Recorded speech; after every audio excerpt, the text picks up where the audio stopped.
Good morning, everyone, and welcome. Let's start our class today with the prayer together.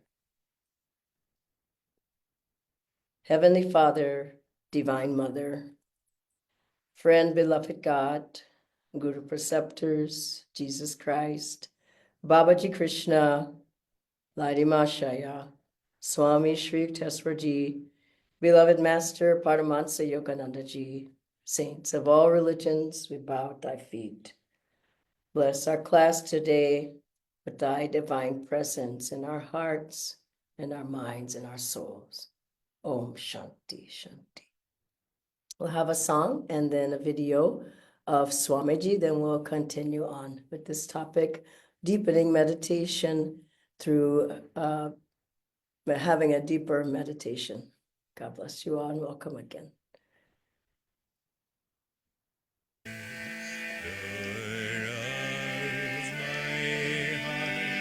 Open wide I keep for thee, door of my heart. Open wide I keep for thee. Wilt thou come, just for once unto me? Wilt thou come, just for once unto me? Fly away without seeing thee, my Lord. Will my days fly away without seeing thee, my Lord? Night and day, I look for thee, night and day, I look for thee night and day. Door of my heart, open wide I keep for thee. Door of my heart, open wide I keep for thee. Wilt thou come, just for once unto me? Wilt thou come, just for once unto me? Will my days fly away without seeing thee, my Lord? Will my days fly away without seeing thee, my Lord? Night and day, I look for thee, night and day, I look for thee, night and day. How do you develop receptivity on the spiritual path? That's a very important question. To begin with, you must be non-attached. It's not like going to the horse races and say, come on, Seabiscuit, or whatever you're called, your favorite horse. You have to just say, whatever God wills, I accept. The other thing is that you have to accept it joyfully, not like a toad under the harrow. There has to be a sense of whatever is God's will, I'm happy to see happen. I think one of the most important things in receptivity is relaxation. Because as soon as it's the heart that has to be receptive, not the mind. Many times the mind will be receptive, but the heart won't be. Doesn't mean a thing. The heart has to be receptive. If you with your mind say, well, I accept anything, but your heart says, oh no, I don't, your heart will roll. The heart rules the head in these things. And so relax your heart, not your body so much. Physical relaxation is an aid to relaxing the heart. But the most important thing is, in that relaxation, offer your life up to God. So to be receptive It doesn't come without relaxation. It would help you to visualize yourself as a chalice. And you turn that chalice up, because if it isn't turned upright, it won't be able to, whatever you pour into it will pour out. So you have to hold it up to God. Secondly, you have to have it empty. If the chalice is full, you can't put anything more into it. How do you empty that chalice? By not having desires. The more, now that's not so easy to do, it's easy to say. But how do you get rid of desires? Always offer them to God. It's a steady, long-term practice. It's not something you can do, all right, I guess from now on I'm receptive. Not that easy. What you need to do is always in your meditation and every night, thank you. This is water, I presume. Yes, it is. Always, every night before you go to bed, it would help you to just mentally offer everything back to God. Your body, your life, your ambitions, everything.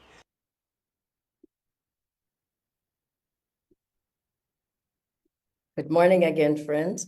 Today's topic, more clearly, is openness and receptivity to deepening meditation. I'd like to start with a brief reading from the New Path, Swamiji's words. When Mrinalini Mata, already a disciple when she was still a young schoolgirl, met Master at the breakfast table one day, he remarked to her, "You didn't meditate this morning."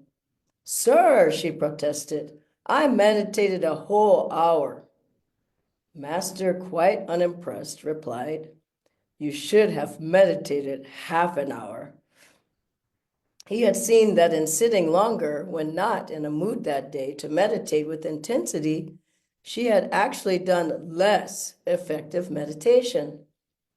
When you work for God, not self, Master told us one day, that is just as good as meditation. Then work helps your meditation. Meditation helps your work.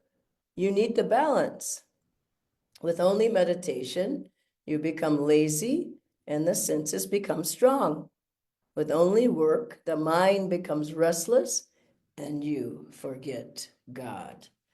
This is such an important topic today because I think people meditate with so much stress and tension, and they're just like climbing up the top of Mount Everest. It's a straining, and I've just got to get there, and I've got to hear that Om sound. I've just got to go through the spiritual life. I've got to finally see something, and it goes on and on. And why would we want to deepen our meditation?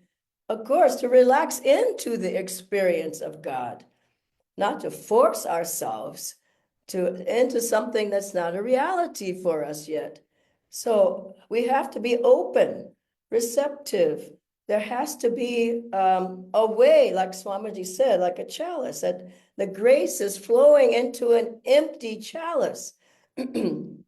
Once we can do that, we can withdraw the energy from going out to all the things we think we want, we have to have, and over, we can withdraw into the spine. We can lift that energy up, and we can start to really feel the power of God that's flowing in us all the time. We can feel the power of the chakras, the power of Kundalini rising. We can hear and merge with the inner sounds of the chakras, with the Om sound. We can become, I am Om, not just hearing the sound. It's not enough to hear the sound. You have to merge in that vibration, the light, the sound of Om. We can finally be able to see the golden ring of light, the blue field in the middle of that gold, and the silvery white star with 5 points. Here again, it's not enough to see. We see something there. Most people see something. If you don't see any of that light, a color, you probably feel a vibration here, or a pulling, or an opening, or a magnetic feeling there. And that becomes a tunnel of light. The golden ring becomes a tunnel of golden light.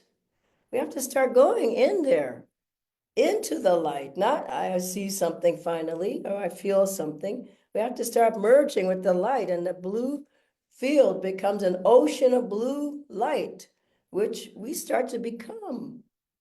That ocean of blue, that star, when we can pierce the star, we go into cosmic consciousness.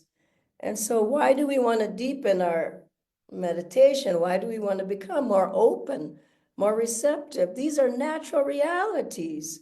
I remember Swamiji talking so much about that you don't create it. I'm creating a light. I'm creating a sound. I'm creating. No, you're becoming receptive, and you're opening yourself to what already naturally is your reality. What beautiful way to think of it, the true way. And we think that we're this body and this personality and this nationality, and does it matter? I mean, last lifetime you're something else, and next lifetime, if we have to be back again and again and again, we'll be something else. So why do we want to become more open and receptive? To experience God, to feel this is who and what I am. Not all the outer coverings. This is who I am. But you have to be ready for that. I see a lot of social activities going on. I go to all the different places, the centers and all, but we need to deepen the meditation. The long meditations, it was wonderful having that Christmas meditation. I hope you all attend the longer meditations, 2 hours, 3 hours, once a week, because you have to prepare yourself. Master said, body, mind must be ready. And he said the body's like a 50-watt bulb. And you're trying to introduce, for example, 1,000 watts into that 50-watt bulb, it's just going to break. So we have to be ready. This is why we have to do our practices.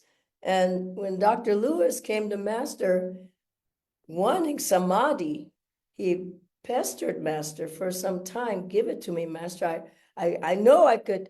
I want that experience. And he kept coming after Master. Master finally said, Doctor, if I gave it to you now, could you take it? And Dr. Lewis, from the power coming out of Master, he just said, no, sir. So that's the question. Could you take it? People want all these deep experiences, but they're not preparing themselves. And so the techniques are one way. How do we prepare ourselves? One way is to really do energization. It'll get your body, mind strengthened. Doing that every day, doing the super conscious living exercises, doing pranayama, not just half-baked, but really doing it with energy. And that will give you a lot more magnetism, spiritual magnetism. Power will start moving up and down the spine. From these practices, Ananda Yoga opens up everything. The spine, the brain, you begin to feel like a flood of energy coming up into your brain. And then Hong Sa gets you calm, centered. You can't go deep if you're restless and nervous and the mind is racing, and you have to learn how to be calm. Talk less, have more time, quiet time, get more seclusion. I'm so glad to hear the Gurgaon Center is going on in a retreat together. I hope it's going to be in silence, at least some of it. Silence is important. And then the Om technique, you start to really open up by listening, tuning in, listening to the sounds of the chakras, the sound of the wind in the trees, the roaring ocean, the sound of the Om that's just, it's just booming all the time, but we don't hear it. In the mornings before you get up, if you just close your ears in bed, you can't help but hear that sound, like a roaring ocean, a waterfall sound, thunder roaring. Same thing, first thing in the morning before you get up, last thing at night, just close your ears in the bed. Can't help but hear. And then the other practices of preparation for Kriya, we can't go into that here, but the the Navi Kriya, the chanting Om of the chakras, the various powerful practices. You've got to do them. You've got a toolbox that's in the closet. You do them, then you feel the strength coming into you. Then you meditate with power. And of course, Kriya is burning up the karma. It's making the spine so magnetic as you do that pranayama that is just pulling the energy back into the spine and lifting it up. And this is how the Kundalini is awakened. You can't sit there and affirm it. You've got to really do it. So the techniques themselves just got powerful. I mean, Master said if you did 1/100th of what I've given you, you could get there. So we have so many possibilities. You don't feel like you're doing Hong so well. Well, do a little bit and do more Om technique. Or you don't feel good about this and do more of the other. There's no excuse, in other words. The second thing that gets us prepared and receptive and open is the teachings. Studying the teachings, read something every day. Every day, read something from Master, read something from Swamiji. Come to the classes. I mean, there's classes almost every week, it seems. There's something you can every day of the week. There's something you can always come to, refresh, get inspired, get going. Don't, lose your inspiration. And also come to Kriya. I went to Kriya for 14 years. I've said this before, but it's worth saying again, not just me, but the Kriya team at Ananda Village. Every month, Swamiji told us, have Kriya every month at the village. 14 years every month. That's over 160 Kriya initiations. People sometimes don't even come to one a year. So you have to get in the room, feel the power of Kriya, take the initiation, come and be a part of the energy, and also the right environment. Being with positive people, get in the centers of the satsangs, go on the retreats and pilgrimages that we have. Be around other people who are powerful instruments of the guru, and not these people are complaining on the sidelines. You got to be strong in yourself. One other part of the teachings to practice, for sure, studying and coming to the different programs. Lifetime as a Kriyaban on Tuesday nights, Jayaji's class on Monday nights. Here's the Wednesday class. There's something all the time. And conversations are happening. Another powerful tool is affirmations. Do one every day. I am submerged in eternal light. It permeates every particle of my being. I'm living in that light. These are powerful words from our guru. Blast out of heavy consciousness. Blast. That's the word I'm using. Because there's all these thoughts. I'm lazy. I'm sick. I'm ill. Blast out of it. If you can do the affirmations, do all these things I was saying, your mind will get open. And you'll go, yeah, I am submerged in eternal light. It does permeate every particle of my being. I am living in the light. You understand the difference? So go for it. And another one is grace, that Master quoted from the Bible, this passage a lot. To all those who received him, all those who opened up to God's grace. And Master said he gave the power to become the sons of God, is the second part of that phrase. And Master said our part is just 25%. You got to put 100% into that to draw the grace, but 25% is our efforts. 25% the guru's efforts on your behalf. And Master said, I will give you lots of my good karma so you can get there. And then 50% is that chalice. Again, it's just from my openness. My sincerity is another wonderful word. Some people are just not sincere enough. I really, really want to do this. I'm open to it. And then the 50% God's grace comes to you. And Master said to some of the disciples, the monks, he told one, you will have Rogers, you will have clear sailing, or you have clear sailing. And the other monks were there, and they thought, gosh, what about us? And Master caught the thought, and he said, well, you all will have clear sailing if you stay in tune.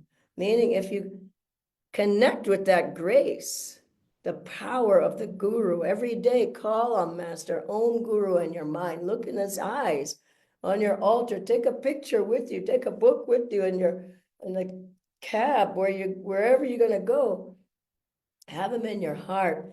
And there was one disciple who was always taking pictures of Master. He had the pictures all on his wall.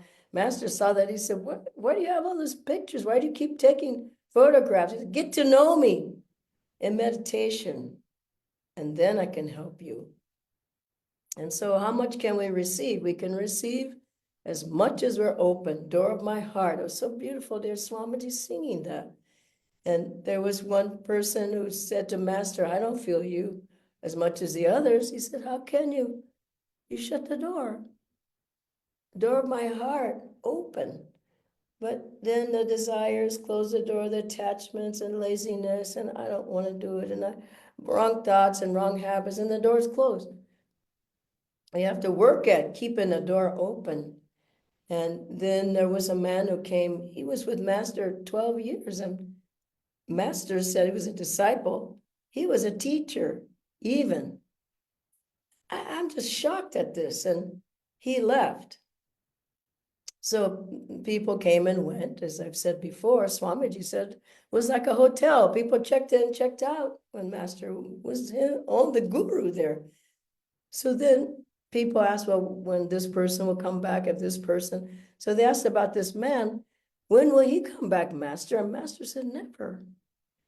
And he said these words, it was so shocking. He said he was never in. Wow. Meaning he never opened himself up. He was just going through the motions. He never was receptive. You can be hanging around forever and not receptive. That has to be dynamic, active. I want it. I'm putting out the energy to meet you halfway. And to another person who said, woman, she said, I found another guru. He was on, she said, of course, nobody ever confirmed the story. This is the funny part, but she said that he could dematerialize from one cliff and materialize on the other. I love what Swamiji said. Not that anybody ever saw it, but that's what she believed. Anyway, so Master said, if she said, I found another guru, so Master said, well, fine, I withdraw my ray. Wow, we don't know what that means. That ray of grace, the ray of blessings, the ray of protection, the ray of Shakti, of power that's pushing you on the path. That's the grace that Guruji is giving us. But we have to open up, as Master said to Swamiji. Swamiji said, help me to love you as much as you love me. And so beautiful. And I asked Swamiji once, I said, all those stories in the path, I said, most of them, you asked those questions. And I said, all those questions. He said, yeah, I asked a lot of questions. But he said, how can I love you? Help me to love you like you love me. And Master said, how can the little cup hold the ocean of God's consciousness? How can you have a little cup? You have to have a big vessel. Open your heart to me. We say in the purification ceremony, and I will enter. The Master says, open your heart. I will enter and take charge of your life. And finally, a very important point though, balance. Balance is important for openness and receptivity. You can't get so one-pointed that you forget where you're living and what you're doing in this world. It's like you completely forgotten everything else. And Swamiji said that it creates tension and stress. All I ever do is meditate. Well, look at their face. It doesn't look good. The eyes don't look good. The energy isn't good. It's off. It's out of balance. And I remember Swamiji said, he said to Master, I'm doing this, I'm doing that, I'm trying this technique, I'm trying that, and I'm not getting anywhere. Am I not trying hard enough? And Master said, you're trying too hard. It creates tension. You've got to have a balance. And so Swamiji showed us a balanced life. Of course we meditate, of course we serve it, but he also showed us also enjoy. Go out, exercise, get out into nature, take a walk. We had movies we watch with him. We go out to dinner. We go on a boat ride or Disneyland even, things that were balancing the person, not just, and you could see those people. You could see them, but they didn't stay. He would pull out P.G. Woodhouse stories and read to us when we get too tense. So you have to have something. Jyotish said, he started in his last blog, I hope you read it, that he started painting because he felt it was good for him. He told Swamiji, Swamiji said, yes, you need to paint. You need to paint. You're too intellectual. It will help you in your spiritual life. I heard the same from Jyotish and Daviji. You need something that you enjoy. It will help you. That's why I picked up Indian music and started playing the chants on the Yasraj. Just deeply helped me in my meditation. So you can't be one-pointed that you're just completely tense and stressed out. Also have a balance. And what I love is Ananda people are balanced. You see the joy. It's not just stoic, long face, no, never smile, never have a chocolate, never go outside. This isn't the way. It's not our way. This is Dwapara Yuga, the time of energy. We're following our master, we're following how Swamiji was. And then we will be able to go deeper, be open and deeper in meditation. I want to finish with this great brief reading from A.Y. autobiography. This is Master, after he'd come back from the Himalayas. He meets his guru. A few mornings later, I made my way to Master's empty sitting room. I planned to meditate, but my laudable purpose was unshared by my disobedient thoughts. They scattered like birds before the hunter. Mukunda! Sri Yukteswar's voice sounded from a distant inner balcony. I felt as rebellious as my thoughts. Master always urges me to meditate, I muttered to myself. He should not disturb me when he knows why I came to his room. He summoned me again. I remained obstinately silent. The third time, his tone held rebuke. Sir, I am meditating, I shouted protestingly. I know how you are meditating, my guru called out, with your mind distributed like leaves in a storm. Come here to me. Snubbed and exposed, I made my way sadly to his side. Poor boy, the mountains couldn't give you what you wanted. Master spoke caressingly, comfortingly. His gaze was unfathomable. Your heart's desire shall be fulfilled. Sri Yukteswar seldom indulged in riddles. I was bewildered. He struck me gently on my chest above the heart. My body became immovably rooted. Breath was drawn out of my lungs as if by some huge magnet. Soul and mind instantly lost their physical bondage and streamed out like a fluid, piercing light from my every pore. The flesh was as though dead, yet in my intense awareness, I knew that never before had I been fully alive. My sense of identity was no longer narrowly confined to a body, but embraced the circumambient atoms. Om Shanti. Ask Natendra to join me now. Thank you so much, Dhyanaji. Would you We like have- that story? Absolutely, Dhyanaji. Very powerful. Actually, it also answers the first question, so I'll skip to the second question. Dhanaji, how much of the depth in meditation depends on specific technique or techniques versus our own willingness? So, will deeper techniques help, or can I also go deeper just with willingness? I think that depends on a lot. The person, past karma, present karma,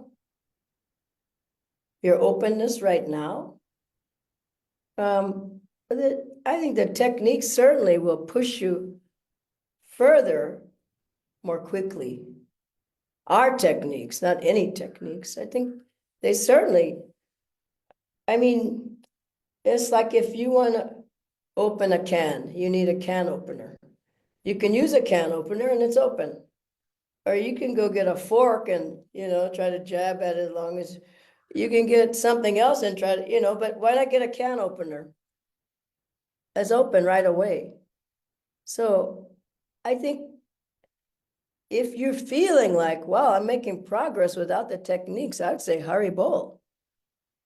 But I haven't found many people in that category. Let me put it that way. I think they're more lazy, don't want to do it. So isn't everything okay? And then they're going, yeah, I was deep.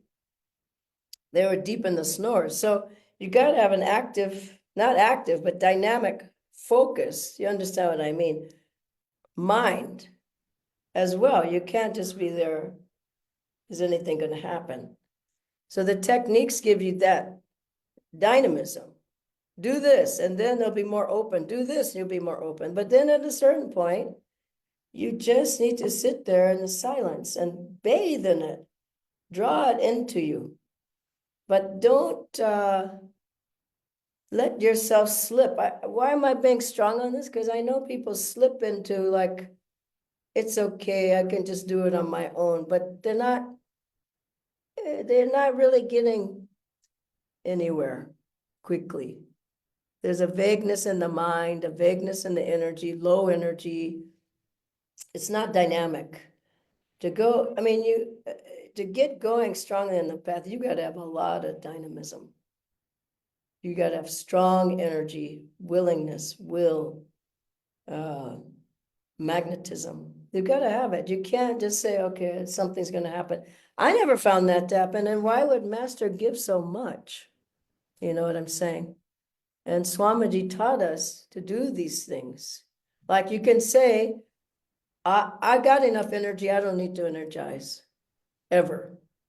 Well, try it. Try it and see. I don't need to do any affirmations. My mind is clear. Really? You see the difference? So you can affirm it, but that I think there's a sense of unreality. That's what I would say about that. Thank you, Dhanaji. Just one last question. So, what can I do to make my meditations more joyful and also ever new so that I feel like wanting to meditate longer and longer? Well, chanting, kirtan, having like on your phone the chants, and you play it before you meditate. If you get bored or something, you can play a chant during the meditation, then play one at the end of the meditation and sing along. Have some book near you where you open it and you read a paragraph. Open your eyes, look at your altar, look into Master's eyes, meditate with the Guru, feel him sitting with you. Swamiji said he felt Master doing Kriya through his body, through Swamiji's body. You can try that. Here's the main thing though. I mean, all that helps, but when everything else fails, love is really what's going to keep you on the path your whole life. Divine love and joy. What's kept me going, if I seriously think about it, is love. The love I feel from my guru, the love I felt from Swamiji, the love I feel from other teachers, my friends, the love I feel in meditation. Otherwise, if you don't feel that love, what's going to bind you? A technique isn't going to bind you. A technique gets you to the point where you can feel love, joy, peace. No? So that's an interesting point about Jyotishji. And many people don't think about it. And Master told, I said last week, he told Durga Mata, was it? Yeah, I think it was Durga Mata, to paint, do artistic work. So, I mean, it's not like you're just gonna ram yourself through to heaven. You've got to open up. How you open up, some people sing, some people chant, some people do art, some people exercise more, do different yoga, some people write, some people are poets. I mean, there's so many different things. I think Master did a little bit of all of that. I think he did it to show us that we need this balance in our life to open up. Otherwise, how are you going to really make it through? I think the final answer is, if you love something, you keep going to immerse yourself more and more in that love. Same for joy. If you're enjoying it, follow the joy, and you find it's just, it's irresistible. God bless you all. Thank you, Natindra. Bye-bye.